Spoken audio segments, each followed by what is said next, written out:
Welcome to Stories Podcast. I'm your host, Amanda Weldin, and today we're presenting an original poem by Daniel Hinds called Her Favorite Lullaby. A lot of you have been asking for print versions of our stories, and we need a good agent to make that happen. So if any of you have a literary agent you think would be a good fit for us, please contact Dan at storiespodcast.com. Enjoy the episode. Her Favorite Lullaby. Once upon a time, in a kingdom green and kind, the queen needed a vacation to let her mind unwind. The prince said, "Take a trip and leave the princess here with me. How much trouble can she be? After all, she's only 3. So the queen packed up her bags, loaded a carriage strong, and gave the prince a hug. But before she said so long, she said, "Your little sis will miss me. She'll surely scream and cry. So remember, when she needs to sleep, her favorite lullaby."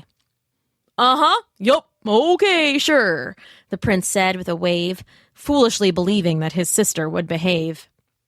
"We'll play all day and sleep all night. I'm sure she'll be no trouble. Now get yourself in bubbles. Start relaxing on the double." So the prince and little princess gladly played away the day. There were horsey rides and tickle fights and colored lumps of clay. And when at last the sun bowed down to that $100 moon, the boy thought his princess sister would be sleeping deeply soon. So he laid her down and tucked her in and sealed her with a kiss, and thought to himself truly that brotherhood is bliss. But no sooner had he thought it and left his girl to dream than she woke the royal castle with a shrill and wailing scream. The prince ran back and scooped her up and rocked and hugged and cooed, but the wailing, flailing princess was not so easily subdued. He tried to read a story. He tried a glass of milk and honey, but the royal princess bawled until her royal nose was runny.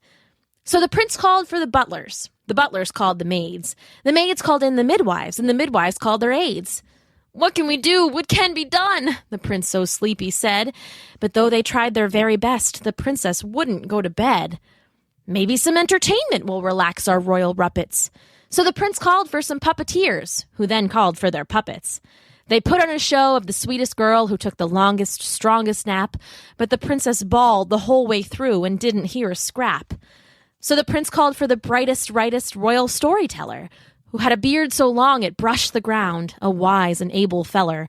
But every tale he tried to tell was interrupted by the weeping of the little princess keeping on and fighting off her sleeping.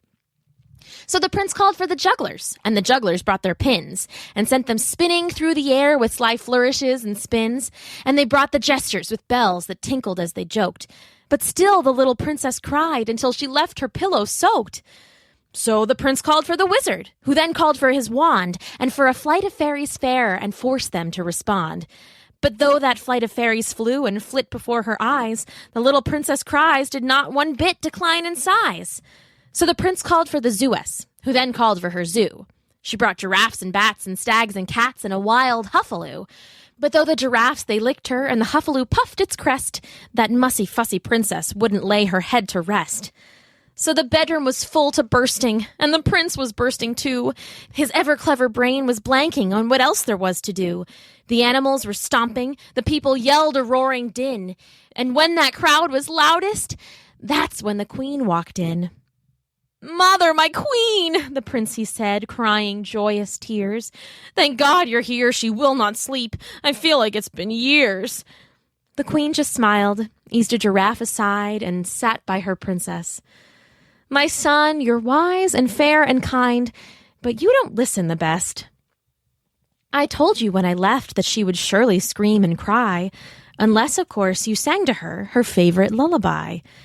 Now you all sit down and listen up, because Mama's here at last, and it's bedtime for everyone. You'll soon be sleeping fast." And then she started singing. Her voice was like a choir, like honey dripping from a comb, like socks warmed by the fire. The words were velvet, melody silk, with downy pitch and timbre. She stroked the princess as she sang with fingers smooth as amber. "Lay your head down, little wanderer. You've seen your share today.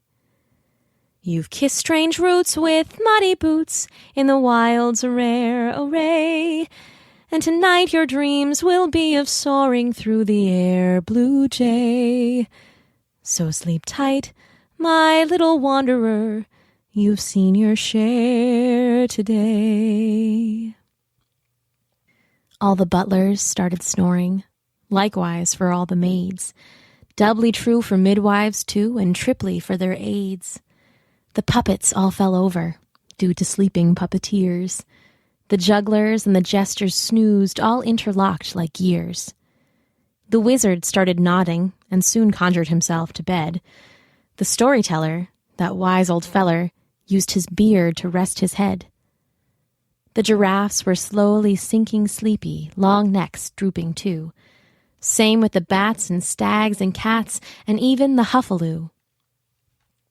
The princess stopped her crying and gave a mighty royal yawn. Her eyelids grew so heavy as the queen finished her song, that soon she was sleeping silent into a deep and dreamy sleep. And when the wise queen laid her back in bed, she didn't make a peep.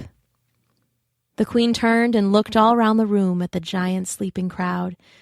She laughed a silent little laugh and walked through quiet as a cloud, leaving the poor prince sleeping soundly, cuddling a juggler tight.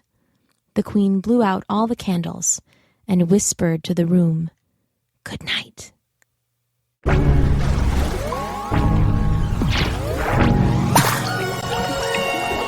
Thanks for listening.